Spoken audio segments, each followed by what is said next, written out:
আল ওয়ালাদু লিল ফিরাসে, বিছানা যার সন্তান তার, বিছানা যার সন্তান তার। বিশ্বনবী বলেছেন যে পৃথিবীর বুকে সব থেকে দামি সম্পদ কি? দামি সম্পদ হলো আল মারআতু সালিহা, আল মারআতু সালিহা, নেককার বিবি।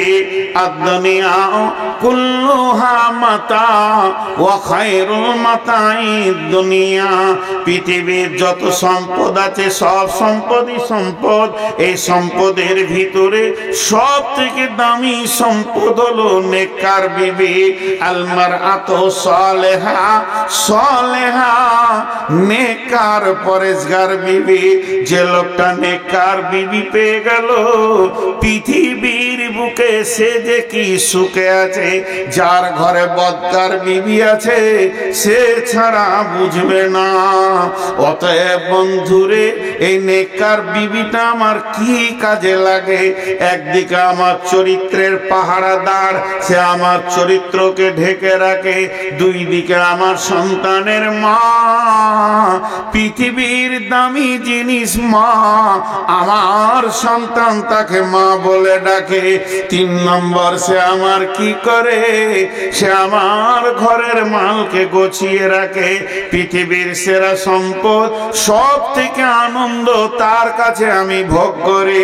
কিন্তু যখনই তাকে আমি পজিটিভটা নেগেটিভে দিয়ে দিব, আমি যেদিন তাকে আনবো গাড়ি করে, আমি যেদিন আমার বিছানায় আনবো, আমি যেদিন প্রথম তাকে আমার ঘর দেখাবো, আমি তোমার স্বামী, তুমি আমার বিবি, এই রকম করে যখন নিয়ে আসবো, তখন আমার বিবির কাছ থেকে আমি তার বাপের কাছে যদি 20 লাখ নিয়ে নি, 10 লাখ নিয়ে নি, যখন ওই মেয়েটি আমার ঘরে আসবে, সেই শান্তিটা আর থাকবে না। শান্তির মালিক রব তার ব্রেনকে এমন করে দেবে, সারা জীবন তার পেছনে ঘুরতে হবে। অতএব আমি বিয়ে করে আনবো, মেয়েটি হচ্ছে অন্য গ্রামের, আমার বাড়ি পলাশবাটি, এটা আমার বাপের ভিটা, এটা আমার পৈতৃক ভিটা। এই পৈতৃক ভিটাতে যে ছেলেটা বাতি জ্বালাবে, ওটাই আমার বিবি জন্ম দেবে। কিন্তু বন্ধুরে, জন্ম হওয়ার পরই ছেলে যেন নানা মামার টানে পেরেশান হয়ে গেছে। কেন হচ্ছে? কেন হচ্ছে?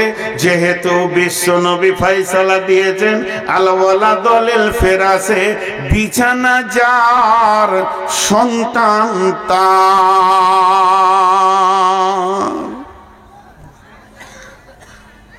আমার বাপ আমাকে জন্ম দিয়েছে, এটা তো লজ্জার কথা নয়। আমি আমার সন্তানকে জন্ম দিয়েছি, এটা তো লজ্জার কথা নয়। এগুলো লজ্জা কে বলেছে? আমার বাপকে আমার দাদা জন্ম দিয়েছে, এটা তো লজ্জার কথা নয়। এগুলো লজ্জার কথা নয়। খুব শিক্ষিত ছেলে এমএসসি পাস করে এসে বাপকে জিজ্ঞেস করছে, আব্বা হাদিস কোরআনে শুনছি বিছানা যার সন্তান তার, তো আমি কোন বিছানাতে জন্ম নিয়েছি? যতগুলি ছেলে বর্তমানে যে বিছানায় জন্ম নিয়েছে, বিছানাটা বাপের না মায়ের?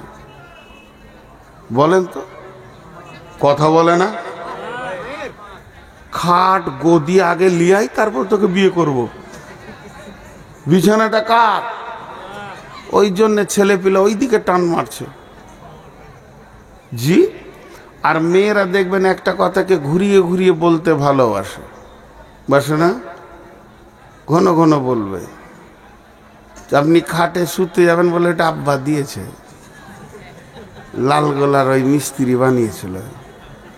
খানিক পরে আমার ছোট বোন এসছে বেড়াতে, তো বলছে, আমার বিবি বলছে, বউ দেখো খাটটা দিয়ে গেল আব্বা। দুবার হলো। দুদিন পর বলবে এই খাটটা আমার বাপের। আচ্ছা তুই কত নম্বর বেহায়াবে তারপরেও শুচ্ছিস ওই খাটে? তোর চামড়ার সাইজ কত আছে, তোর লজ্জা নাই? খাট গুটিয়ে এখন টোটো ফিড়ি চাপিয়ে দে, যা চলে যা শ্বশুর ঘরে দিয়ে। তুই মাটিতে সুদ দেখি ছেলে পিলে হয় কিনা? খাটি শুতে হবে? লজ্জা নাই। আজ দাম্পত্য জীবন চুর চুর হয়ে গেছে এই পণে। শেষ হয়ে গেছে। তাই আমার আল্লাহ এই নেতাদের দলকে সাবধান করে দিয়ে বলছেন, ওবিমা আনফাকু মিন আমওয়ালিহিম, ওরে আমার গোলামের দল, ইনকাম করো, বিবির পেছনে খরচা করো, তার বাপের টাকা তার ভাইয়ের টাকার তাওয়াক্কা করিও না। তুমি যাও বিয়ে করতে, গিয়ে বলো, ওরে আমার হাসিনা, ওরে আমার হাসিনা, ওরে আমার ফাতিমা, ওরে আমার হাবিবা, আমি তোমাকে বিয়ে করব সুন্নতের তরিকায়, আল্লাহর হুকুমকে নিয়ে এসেছি, সুন্নতের তরিকায় বিয়ে করব, ইসলামের আইনের ওপরে বিয়ে করব। তোমার শরীরে যত কাপড় আছে তোমার বাপ ভাইয়ের আমি তাওয়াক্কা করি না, ফেলে দাও, তুমি গোসল করে নাও, আমি এনেছি সাদা বাটা মোটা দুটা কাপড়, তুমি পরে নাও, আমি তোমাকে অলংকার দিয়ে সাজাতে পারবো না, আমি বড় গরিব, একটা নাকের এনেছি, দুটি কানের এনেছি, পরে নাও, তুমি আমাকে স্বামী বলে এজেন্ট দিয়ে দাও, তুমি সম্মতিটা দাও, আমি কবুল করে নিয়ে তোমাকে চলে যাব। আমি যদি গাছতলায় থাকি তুমিও গাছতলায় থাকবে, আমি যদি এক মোটা খেতে পাই তুমিও খেতে পাবে, যেদিন খাবো না তো দুজনেই খাবো না, আনন্দে রাত কাটিয়ে দেব। এই বলে বিবিকে নিয়ে আসেন বিছানায়, তার বাপ ভাইয়ের 4 আনা তাওয়াক্কা করিয়ে না, সারা জীবন মতের আগে দিন পর্যন্ত পা ধরে ধরে চুমা খাবে, আনন্দের জগতে বলবে পুরুষ পেয়েছিলাম, স্বামী পেয়েছিলাম, আনন্দের জীবন কাটিয়ে নিলাম। আর এ গাধা যটা ঈদ আসছে ওর মুখ একবারে ঘোড়ার পাছার মতো হয়েছে, কই গে তোর বাপ কিছু দিলে না, তো তুই শালা হিজড়ে আছিস না? হ্যাঁ, মৌলানা আমাদের বর্ধমানে নাম নিচ্ছি না, ইউটিউবের যুগ, নাম নিয়ে নিলে দেশে প্রচার হয়ে যাবে। আমি শ্রোতা, উনি বক্তা। আমার বাড়ির পাশে, আমার যেটা বাড়ি ওখান থেকে 1 কিলোমিটার দূরে জালসা হচ্ছে, তো আমি সেদিন শ্রোতা হয়েই গিয়েছি। তো সাইকেল নিয়ে গেলাম, মোটর সাইকেল নিয়ে, তো সামনে বসে শুনছি, উনি আমাকে চেনেন যে বক্তা, তা আমার সাথে ওনার বয়সের অনেক পার্থক্য। ওনার কাছে আমি পুতা ধরতে গেলে, বেটা তো দূরের কত, আর বড় বেটার ছেলের বয়স আমার বয়স, তো উনি বায়ান করছেন, মুরব্বী তো বায়ান করতে করতে একটা কথা বললো, আমরা সবাই হাসলাম। তা বলছে, তোদের লজ্জা নাই? জি। কেটে কেটে কথা বলে, সুর দিয়ে বলে না। তুই তোর বউকে বিয়ের আগে বলছিস খাট নাই, খাট লিয়াই, আলমারি লাই, আলমারি লিয়াই, হ্যাঁ, ড্রেসিং টেবিল নাই, ড্রেসিং টেবিল নিয়ে আয়, সোফা নাই, সোফা নিয়ে আয়, গদি নাই, গদি নিয়ে আয়, মোটর সাইকেল নাই, মোটর সাইকেল নিয়ে আয়। তুই সাথে বল যে 4টা ছেলেও বানিয়ে নিয়ে আয়, ওইটা তুই বানাবি আর বাকিটা ওর বাপ দিবে। জি, কঠিন জায়গা এখানটা লুকানো আছে। এই জন্যে দাম্পত্যতে সুন্দর ছেলে পাওয়া মুশকিল হয়ে গেছে। জি। এরপরে আমার আল্লাহ বলছেন মেয়েদেরকে, আবার এতক্ষণ ছেলেদেরকে হলো, প্রথম মেয়েদেরকে আল্লাহ বললেন তোদের কমান্ডার হচ্ছে পুরুষেরা, ওদের অধীনস্থে থাক। দ্বিতীয়বারে আল্লাহ ছেলেদেরকে বললেন, ও আমার গোলামের দল, খবরদার মেয়েদের টাকার তাওয়াক্কা করিও না, তুমি খরচা করো ইনকাম করে। এরপরে মেয়েদেরকে আবার বলছেন, ফাসসালিহাতুন কানিতাতুন হাফিজাতুন লিল গায়বি বিমা হাফিজাল্লাহ। ও আমার মা, ওরে আমার বোন, ওরে আমার বেটি, ওরে আমার মা, ওরে আমার বোন, ওরে আমার বেটি। এরপর আল্লাহ কি বলছেন, ফাসসালিহাতুন কানিতাতুন হাফিজাতুন লিল গায়বি বিমা হাফিজাল্লাহ। আমি এতক্ষণ পুরুষদেরকে বকলাম, ঠিক আছে, এখন তোদেরকে বলছে, শোন, তোদের ভিতরে 3খানা মজবুত গুণ আনতে হবে, 3খানা স্বভাব আনতে হবে, তিনটি জিনিস তোদের ভিতরে নিয়ে আসতে হবে। যখন তোরা তিনটে জিনিস আনতে পারবি তখন সংসার সুখময় হয়ে যাবে, তুইও আনন্দের জীবন কাটাবে এবং দুনিয়াওয়ালা তোকে নিয়ে আনন্দ পাবে, আর আসমানওয়ালাও বলবে আমার বান্দি অনেক ভালো। ওরে আমার বেটি রে, ওরে আমার বেটি রে, যারা ব্যাচেলিয়র ইয়ং মেয়ে রয়েছেন তাদেরকে আমি বেটি বলছি। তোমার আব্বা বয়ান করছে, একবার মন দিয়ে শোনো। যারা বৌমা রয়েছেন, বিয়ে হয়ে গেছেন, 1 মিনিটের জন্য আমাকে শ্বশুর আব্বা বলে মনে করলেন। 2 মা বেটি আর বৌমাকে বলছে, ইয়ং মেয়েদেরকে বিশেষ করে বলছে। আল্লাহ 3টে গুণের কথা বললেন, ফাসলিহাতুন কানিতাতুন হাফিজাতুন লিল গায়বি বিমা হাফিজাল্লাহ। তোমরা সলেহা হয়ে যাও, তোমরা কানেতা হয়ে যাও এবং তোমরা হিফাজত করনে ওয়ালি হয়ে যাও। সলেহা বলতে কি?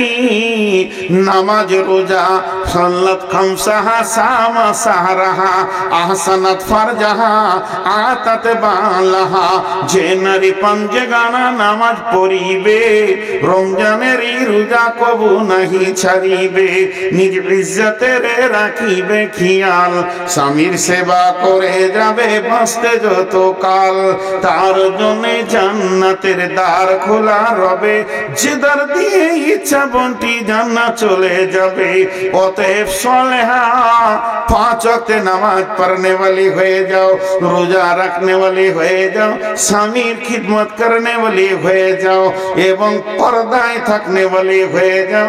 এই 4টা গুণ যদি এসে যায় তো তুমি আল্লাহর চোখে সলেহা হয়ে যাবে, পরেশগার, দিনদার, আল্লাহ ওয়ালি হয়ে যাও। যতই দুঃখ কষ্ট আসুক না কেন আল্লাহর কাছ থেকে কেঁদে কেঁদে সলভ করো। পুরুষের 10 দশা, কখনো হাতি কখনো মশা। পুরুষ কখনো লাত মারে কখনো লাত খায়, এটা হলো পুরুষের জীবন। সে মার্কেটে দৌড়বে, ঘুরবে, রেগে থাকবে, কখনো তোমাকে ধমকাবে, কখনো তোমাকে চুমা দেবে, কখনো বুকে জড়িয়ে ধরবে, কখনো গালে থাপ্পড় মারবে। এটাকে তুমি আনন্দ চিত্তে গ্রহণ করে নাও, স্বামীকে আনন্দ দাও, তুমি সলেহা হয়ে যাও।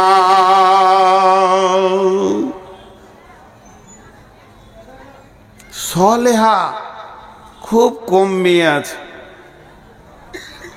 सलेहा खूब कम में আছে।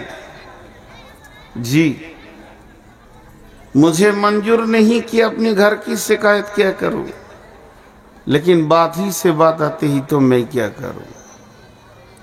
কথায় কথা চলে আসে। আজকে 20 বছর বক্তব্যের লাইনে দৌড়ে বেড়াচ্ছি, কখন বাড়ি ঢুকি কোনো ঠিক নেই। 1টা, 1.5টা, 2টা, 3টে, 4টা, এক ডাকে সারা পাই। 22 বছরে আমাকে 2বার ডাকতে হয়নি।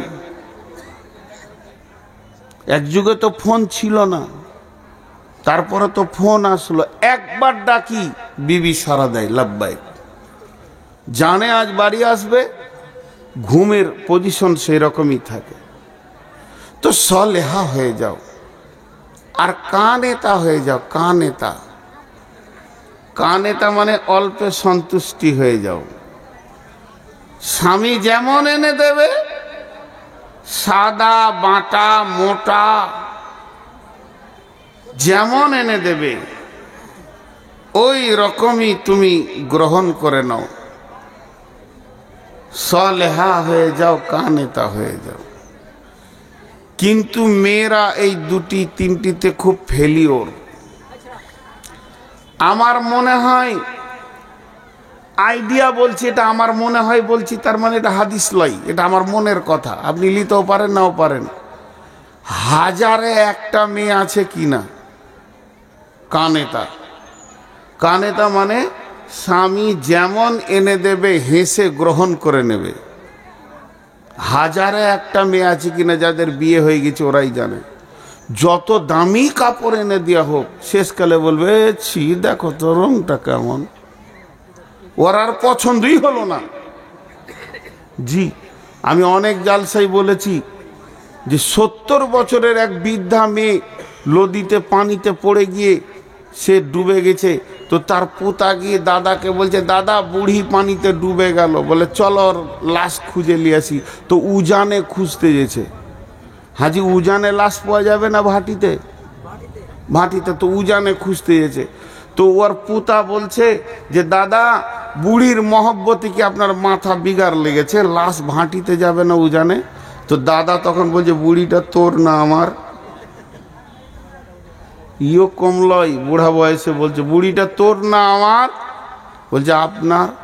বলছে ওকে আজকে ওকে আজকে 70 বছর আমি সংসার করেছি, কোনোদিন ওকে সুধা পাইনি, ও লাশ হয়েও উজানে যাবে। 70 বছরে একদিন ওকে আমি আমার মন মতো পাইনি, তো লাশ হয়ে উজানে যাবে। কানেতা কাকে বলে? আগে পুরুষদেরকে একটা কথা বলে নি, বাদ চলে গেছে। বিশ্বনবী বলছেন ওয়ান ফিকালা আয়ালিকা মিনাত তাওলিক, হে পুরুষের দল, তুমি যেমন ইনকাম করবে অমনি বিবির পেছনে, সন্তানের পেছনে, মা বাপের পেছনে খরচা করবে। খবরদার হাড় কিপটে মাল হইও না, খবরদার বকিল হইও না। রসুলের চাচা আবু সুফিয়ান সব থেকে হাড় কিপটে মাল। মক্কায় এত বড় হাড় কিপটে কেউ ছিল না। আবু সুফিয়ানের সঙ্গে যখন হিন্দার বিয়ে হলো, হিন্দা রসুলের চাচি হয়ে গেল। রসুলের চাচি রসুলকে গিয়ে বলছে, ও বাবা মুহাম্মদ, ও নবী মুহাম্মদ, তোমার চাচা বড় হার কিপটে মাল, দামি মাল কিনে না, খাওয়াই না, শুধু ওই রকমই করে রেখে দিছে। তো চাচাকে বোঝানোর কোন রাস্তা আছে কি? তখন বলছে চাচি জি, হার কিপটেদের কোনো ওষুধ নাই, ওদের একটাই ওষুধ, তুমি চুরি করে করে মাল কিনে কিনে খাও। অর্থাৎ বিশ্বনবী পারমিশন দিয়ে দিয়েছে, যদি হাড় কিপড়েরা, এখন আঙ্গুরের সিজন চলছে, আপেলের সিজন চলছে, হাড় কিপটে মাল কিনবে না। নবীজি বলছে ওরে হাড় কিপটের বিবিরা, ওদের পকেট মেরে মেরে খা, গুনাহ হবে না।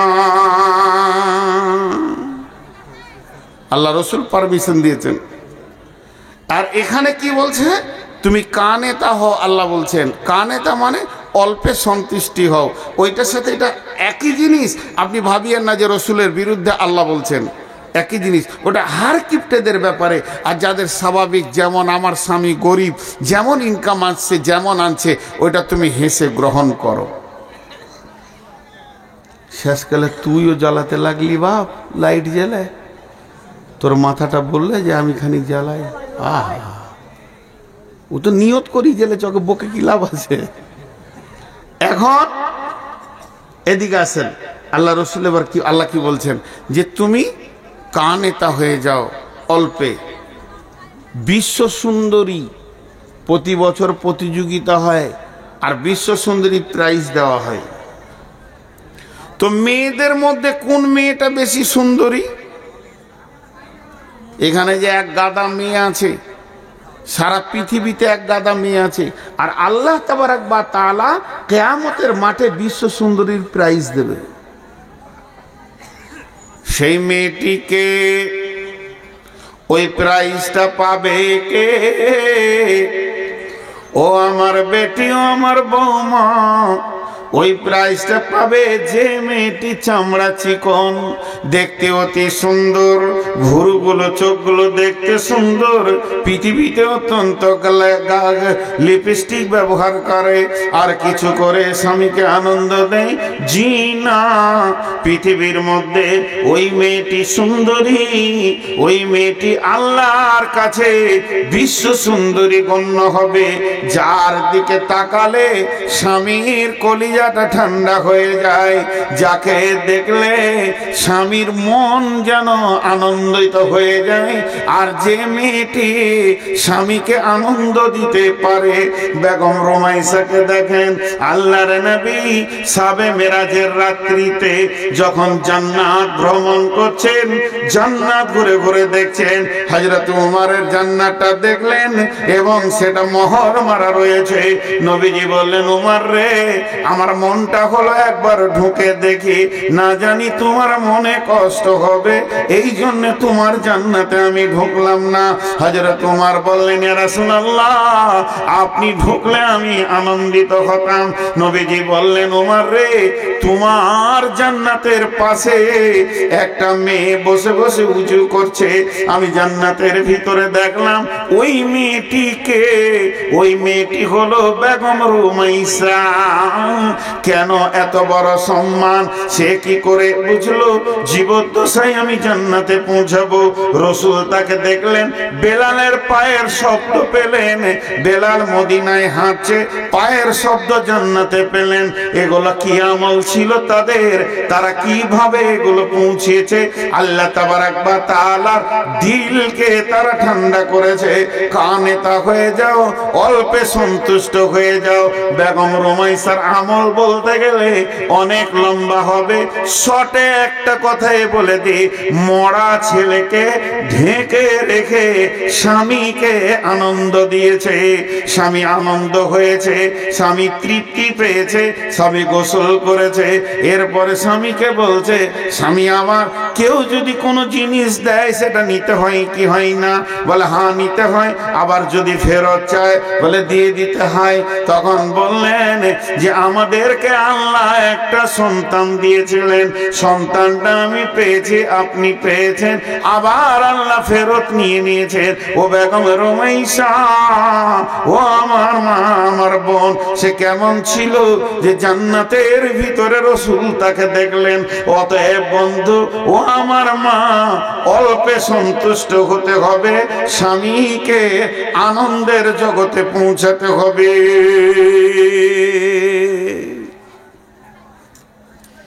স্বামীকে আনন্দ দাও। স্বামী আনন্দে হলে তুমি কানেতা হবে, অল্পে সন্তুষ্ট। ওয়াল হাফিজাতুল লিল গায়বি বিমা হাফিজাল্লাহ, ওয়াল হাফিজাতুল লিল গায়বি বিমা হাফিজাল্লাহ। এবার তুমি হিফাজত করনে वाले হয়ে যাও, তুমি হিফাজত করনে वाले হয়ে যাও, তুমি হিফাজত করনে वाले হয়ে যাও। কি হিফাজত করবে? তিনটে জিনিস হিফাজত করবে। আমি জলসা করছি কোথা? পলাশবাটিতে। আমার বিবি আছে কোথা? বর্ধমানে আমার বাড়িতে। ওর কাছে আমার তিনটে মাল আছে, সেই তিনটে মালের হিফাজত করতে বলছেন আল্লাহ। ওয়াল হাফিজুনা লিল গায়বি বিমা হাফিজাল্লাহ। এক নম্বর, ওর বডিটাই হলো আমার মাল, আমি ওটাকে মহারানা দিয়ে এনেছি। ওর বডিটা দিয়ে অন্য কোন পুরুষ যারা হালাল ওর সঙ্গে বিয়ে, তাদেরকে আনন্দ দিতে পারবে না, তাদেরকে হাসাতে পারবে না, তার কাছে খিলখিল করে হাসবে না। হাসবে তো হাসবে নিজের ছেলের কাছে, হাসবে তো হাসবে নিজের জয়ের কাছে, হাসবে তো হাসবে আপনার আব্বার কাছে, ভাইয়ের কাছে, কিন্তু ভাতিজাকে নিয়ে হাসবে, ভাগনাকে নিয়ে হাসবে। কিন্তু যে ছেলেটির সঙ্গে বিয়ে হালাল হয়ে আছে, ওকে কোনোদিন আনন্দ দিতে পারবে না, হাসি দিতে পারবে না। দেহ দেওয়া তো দূরের কথা, মুখের ঝিলিক হাসি দিয়ে আনন্দ দিতে পারবে না। এটা হেফাজত করতে হবে। নাম্বার 2, আমার সমস্ত মাল তার হাতে রাখা আছে, সেটা হেফাজত করবে। স্বামীর অবর্তমানে ওই মাল গোপনে গোপনে সে মা বাবার কাছে পাঠাতে পারবে না, কাউকে দিতে পারবে না, দান খয়রাত করা যাবে না, স্বামীর অর্ডার নিতে হবে। 3 নম্বরে, আমি তার বিবির পেটে যে সম্পদটা পৌঁছে গেছে শুক্রাণু, এটাকেও হিফাজত করতে হবে। কারণ অনেকে স্বামীর অবর্তমানে স্বামীর কথা না শুনে, স্বামীকে খবর না দিয়ে ট্যাবলেট খেয়ে যদি নষ্ট করে দেয়, এর জন্য জবাব লাগবে। জি, তো এগুলো হিফাজত করতে। জি, আপনি ওখানে কি লিখেছেন আমি জানি। 22 বছর বকছি, আর কোনো বক্তাকে যদি দান করার লেগে বলতে হয়, ও বক্তাই লাগে, ওকে আনার দরকার নাই। বিয়ে দিয়ে দেন, ছেলে কবে শ্বশুর ঘর যাবো জানে। বাপকে বলতে হয় না, যা রে 2টো পুতা দরকার আছে, বউ দিয়ে দেন, দেখেন কি করে, ও ঘর ভরি দিবে। আর বক্তাকে মাইক দেন, ও জানে কি করতে হয়। জি, খানিক পানি খাই। সব কেটে পড়ছে।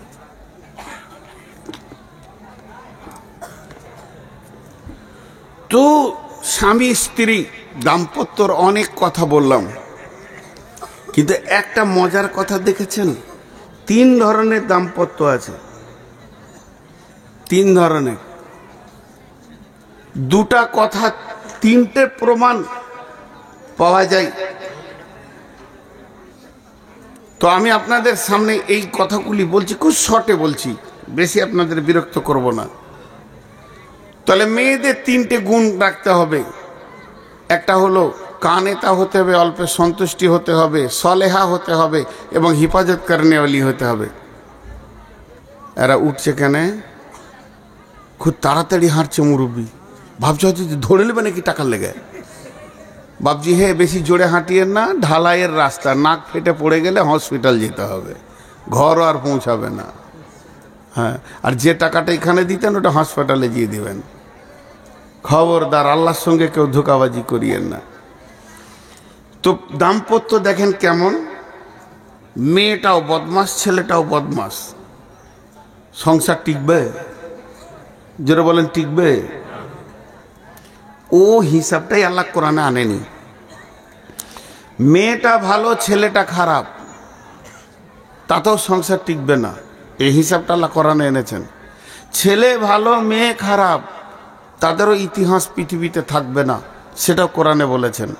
যেমন বিসমিল্লাহির রহমানির রহিম, وضرب الله مثلا للذين كفروا امرأة نوح وامرأة لوط كانتا تحت عبدين من عبادنا صالحين فخانتهما فلم يغنيا عنهما من الله شيئا وقيل ادخلا النار مع الداخلين।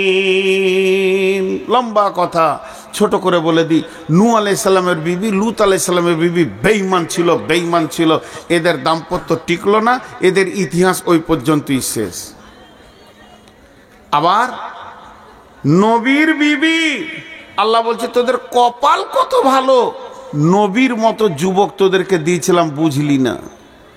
পক্ষান্তরে চলেন, ও দারাবাল্লাহু মাসালাল লিল্লাযীনা আমানু ইমরাআতা ফিরআউনা ইদ ক্বালাত রাব্বি ইবনি লি ইনদাকা বাইতান ফিল জান্নাতি ওয়া নাজ্জিনি মিন ফিরআউনা ওয়া আমালিহি ওয়া নাজ্জিনি মিনাল কওমিয যালিমিন। ফিরআউনের বিবি আসিয়া, ছেলেটা খারাপ, মেয়েটা ভালো, টিকলো না, ইতিহাস শেষ হয়ে গেল ওই পর্যন্তই।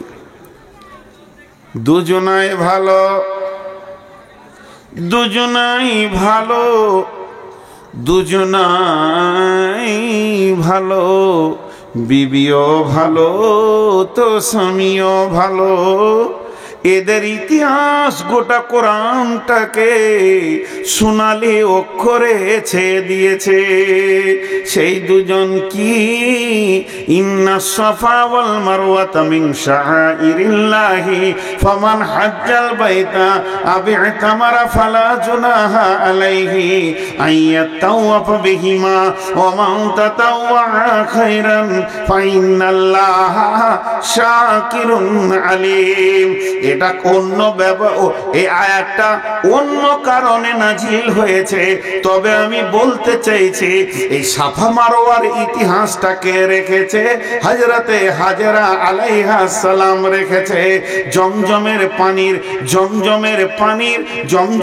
পানির ইতিহাসটাকে রেখেছে হযরতে হযরতে হাজরা আলাইহিস সালাম রেখেছে। ওই রকম ইতিহাস বানালো কে? ওয়াত্তাখাযু মিন মাকামি ইব্রাহিম মুসাল্লা, কাবার মাঝে ইব্রাহিমের জায়গা এসেছে। ইব্রাহিম যেমন স্বামী, হাজারা তেমনি বিবি। ইব্রাহিম যেমন স্বামী, ইব্রাহিম গোটা কাবাতে, গোটা মক্কাতে, মিনাতে, মুজদালিফায় ইতিহাসে পরিপূর্ণ করে দিয়েছে। কদমে কদমে ইব্রাহিমকে পাওয়া যাবে, শেষ নবীর আমরা উম্মত, আমরা ইব্রাহিমের উম্মত নয়, আমরা শেষ নবীর উম্মত, আখির নবীর উম্মত। আমার আল্লাহ ইব্রাহিমের ওপরে কত সন্তুষ্ট হয়েছে। ইব্রাহিমের বংশে, ইসমাইলের বংশে ইসমাইল জাবিহুল্লাহ আর আব্দুল্লাহ জাবিহুল্লাহ, দুই জাবিহুল্লাহর সন্তানের রক্তে এক মুহাম্মদুর রাসূলুল্লাহ সাল্লাল্লাহু আলাইহি ওয়াসাল্লামকে আল্লাহ বানিয়েছেন। তাহলে ইতিহাস আজও থেকে গেছে, ইব্রাহিমের রক্ত মিল্লাতে ইব্রাহিম রসুলে মুহাম্মদ পর্যন্ত পৌঁছেছে। শুধু তাই নয়, আজও নামাজের সালাতের ভিতরে ইব্রাহিমকে দরুদ না দেওয়া পর্যন্ত, সালাত সালাম না দেওয়া পর্যন্ত উম্মতে মুহাম্মাদে সালাম ফিরতে পারে না। আল্লাহুম্মা সাল্লি আলা মুহাম্মাদ ওয়া আলা আলি মুহাম্মাদ কামা সাল্লাইতা আলা ইব্রাহিমা ওয়া আলা আলি ইব্রাহিমা। আলে ইব্রাহিম, আলে ইব্রাহিম বলতে হাজেরা ইসমাইলকে বোঝানো হয়েছে। কেন ইসমাইল ঢুকলো? যখন ইব্রাহিম বলল, হে বাবা, তোমাকে আমি জবাই করব, ইন্নী আরা ফিল মানামি আন্নী আযবাহুকা, আমি স্বপ্নে দেখলাম তোমাকেই জবাই করব। তখন কি বললেন ইসমাইল? ইসমাইল বললেন, ইয়া আবাতি ফাল মা তুমার সাতাজিদুনি ইনশাআল্লাহ মিনাস মিনাস মিন মিন মিনাস সাবিরিন। মিন শব্দ ব্যবহার করে বলতে চাইলেন আমি ধৈর্যশীলদের মধ্যে একজন। আমার মা হলো ধৈর্যশীলা, আমার বাপ হলো ধৈর্যশীল। আমার মায়ের ধৈর্যের সীমা নাই, সাফা মারোয়া ধরেছে। আমার আব্বার ধৈর্যের সীমা নাই, সে ছেলেকে, পুত্রকে, ইব্রাহিম বিবিকে মক্কা জামে মরুভূমিতে রেখেছে, আল্লাহর হুকুম পালন করেছে। আমি দুই ধৈর্যের রক্ত থেকে জন্ম নিয়েছি। আমি এমন একটা দাম্পত্য জীবনে এসেছি, আমার বাপ ধৈর্যে পাস, আমার বাপ আল্লাহর কাছে মহব্বতের ইব্রাহিম, আমার মা হলো মহব্বতের হাজেরা। আর এই দুটি রক্ততে আমি জন্ম নিব, আমি বেঈমান হতে পারবো না। তুমি জবাই করে দাও, আমিও ধৈর্য ধরে নিব। যখন এই কথা বললেন, ইয়া আবাতি ফাল মা তুমার সাতাজিদুনি ইনশাআল্লাহ মিনাস সাবিরিন।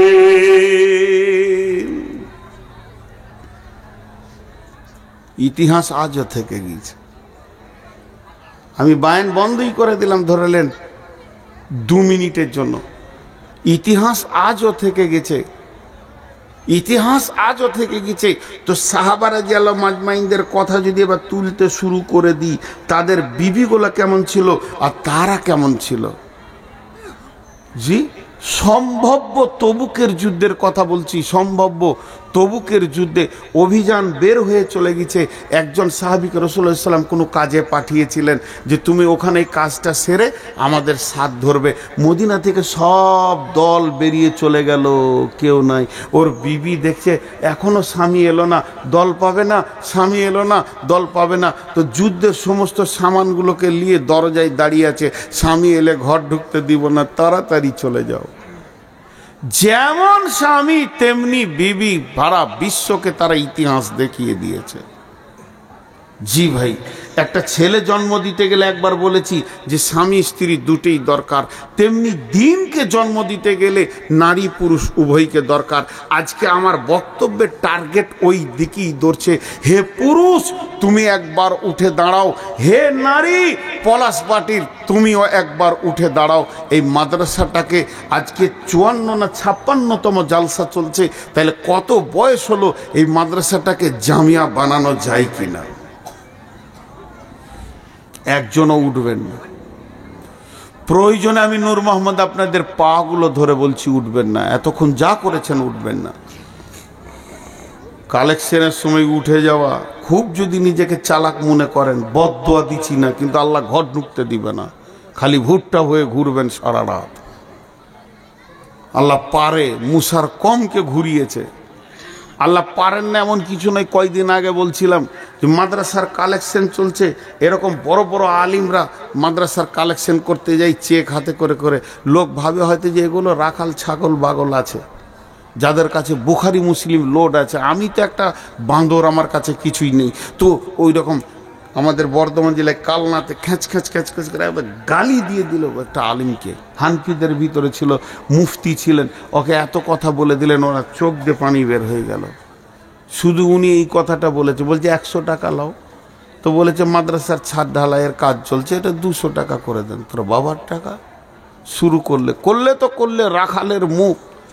ওর চেঁচে ছিলে শেষ করে দিলে, আর যেই চেঁচে ছিলে শেষ করে দিলে চোখের পানিতে ওই বাড়ি থেকে আরেকবারই গিয়েছে, আর গায়ের দুধ ও দোয়াইতে বসেছে হাঁড়ি এখানে নিয়ে, আর গায়ে মেরেছে এই চোপাতে। জীবনে গায়ে কোনো দিন মারে না। সবাই বলছে গায়ে বড় শান্ত, গায়ের বাঁটে মুখ লাগিয়ে খাওয়া যাবে এত শান্ত। সেই দিনই মেরেছে এই চোপাতে। এইখানকার হাড় ভেঙে মগজে পৌঁছে গেছে। ৭৫,০০০ টাকা খালি অপারেশন খরচা। আল্লাহ পারে, আল্লাহ পারে, পীরের রস বের করে দেবে, আল্লাহ পারে। তো আমার আজকে দাম্পত্য জীবনের কথাগুলো তুলে ধরার একটাই কারণ, যে এই প্রতিষ্ঠানটাকে কি একবার এরকম করে তুলে ধরা যায় না? কোন আল্লাহর গোলাম আছেন 30 পারা কোরআনের খিদমতে মাত্র ৫,০০০ টাকা, আমি বেশি চাইছি না, 30টা যুবক একবার উঠে দাঁড়ান। সামনে রমজান মাস, সকলে রোজা রাখবো ইনশাআল্লাহ। সকলে বলেন ইনশাআল্লাহ। রোজার দাওয়াত দিলাম। আছেন কোন যুবক, মা বোন, যতগুলি ভিতরে আছেন নামটা দিয়ে পাঠান, আর বলেন ৫,০০০ টাকা দেনেওয়ালা কেউ আছেন নাকি? ২০,০০০ ৫০,০০০ তো নিবই, কিন্তু আমি একটা ব্লগ তৈরি করতে চাইছি, একটা সুন্দর করে প্রোগ্রাম তৈরি করতে চাইছি 30 জনের একটা যুবকের, যে ৫,০০০ টাকা করে তারা কোরআনের খিদমতে দেবেন। আছেন কোন আল্লাহর গোলাম? কথা বলে না, একজনও নাই, একজনও নাই। এতগুলির ভিতরে জি যে কটা খানা ওল্লা ছিল সে কটা চলে গিয়েছে ঘর খেয়ে দে। আল্লাহর গোলাম একটাও নাম আসবে না। বিসমিল্লাহির রহমানির রহিম। الذين يؤمنون بالغيب ويقيمون الصلاة ومما رزقناهم ينفقون।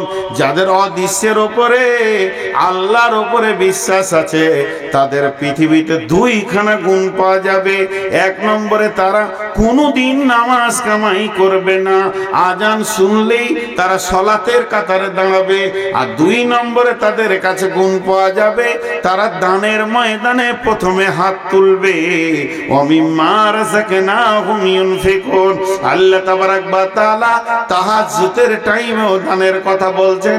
তাতাজাফা জুনুবুহুম আনিল মাজাজি'i ইয়াদউনা রাব্বাহুম খাওফান ওয়া তামাআ ওয়া মিম্মা রাযাকনাহুম ইউনফিকুন। কোন আল্লাহর গোলাম আছেন? 1-2টা নাম বলেন। ৫,০০০ বলেছি, বেশি খুব চাপ দিইনি। 10,০০০, 20,০০০, 50,০০০ কথা বলিনি। মাঝে একটা কথা বলছি, আমার পুবার মাদ্রাসা, আমার গ্রামে মাদ্রাসা বোলপুরের পাশে, খুব ভালো পজিশন, ভালো জায়গা। আমাদের এলাকার ভাষা খুব ভালো এবং ওখানকার পরিবেশ অতি ভালো। সুন্দর পরিবেশে সুন্দর খাওয়ার ভিতর দিয়ে সুন্দরভাবে ছেলেদেরকে রেখে পড়াশোনার ব্যবস্থা আমার মাদ্রাসায় আছে।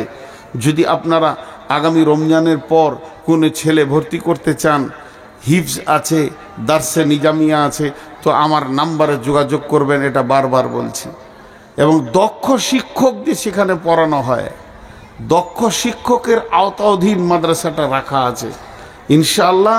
পশ্চিমবঙ্গ কেন, পশ্চিমবঙ্গ ঝাড়খণ্ডের অদ্বিতীয় হাফেজ আছে ইনশাআল্লাহ, যার হিফজ এত সুন্দর এবং যার কাছ থেকে হিফজ করে বের হলে আপনার ছেলে যে সত্যিই হিফজ করেছে, যেমন আজকে দুটো ছেলে জান ঠান্ডা করে দিল। আপনাদের এখানেও হাফেজ সাহেব অত্যন্ত ভালো দেখলাম, যেটা বুঝলাম কথাবার্তা বলে যতটুকুই টাইম পেলাম মাশাল্লাহ। তো ওই রকম যদি আপনি চান আমার ছেলেকে সুন্দর হাফেজ বানাবো এবং আখলাকওয়ালা সুন্দর ভাষা বাগ্মী বানাবো, তো আমার মাদ্রাসায় যোগাযোগ করতে পারেন, আমার নম্বরে যোগাযোগ করবেন এবং হজ বা উমরা করলে আমার সঙ্গে যোগাযোগ করবেন, মাঝে বলে নিলাম। আর আমার একটা শিক্ষকের দরকার, ভালো দক্ষ শিক্ষকের একটা দরকার। ওই রকম কোনো আলিম থাকলে তো তাকে সেবক হতে হবে, চাকরি করতে গেলে হবে না, পরিষ্কার বলে দিচ্ছি, সেবক হতে হবে। যদি সেবা করার ইচ্ছা থাকে ইনশাআল্লাহ একটা শিক্ষকের দরকার আছে। জি ভাই, আল্লাহর বান্দা কেউ আছেন? 5000 এখন একটাও নাম আসেনি, একটাও আসেনি। ইন্না লিল্লাহি ওয়া ইন্না ইলাইহি। জি ওস্তাদ কি দোয়া বলবো, পুঁজি সব শেষ, সবুজ। দারুণ কথা বলেছেন। জি একজন বলেন দেখি, আমি 30টা চেয়েছি, একজন বলেন। হ্যাঁ, উমরা করতে গেছে একজন আমার ছাত্র মৌলানা তৈমুর চৌধুরী চোখপুরের, 1000 দিয়েছে, আর ওই উমরা করে এসে 4000 মাশাআল্লাহ। আবার নিয়ত করছে কাবা থেকে, নিয়ত করছে মক্কা থেকে, কাবা থেকে, তাহলে আবার ওদের লাখ গুণ চলে গেল। হ্যাঁ দেখেন, কাবার চত্বর থেকে নিয়ত করছে, উনি 1000 দিয়েছেন আর 4000 দিবেন মৌলানা তৈমুর সাহেব চুয়াপুকুরের, তাহলে ওখান থেকে নিয়ত করছে, মানে কাবার চত্বরে প্রতিটি নেকি লাখ গুণ হবে। আল্লাহু আকবার। আল্লাহ কবুল করুন। আলেমের জন্য আর কি দোয়া দিব, উনা কি বলেন আমাদের জন্য যেন দোয়া করে যে জায়গায় আছে। জি।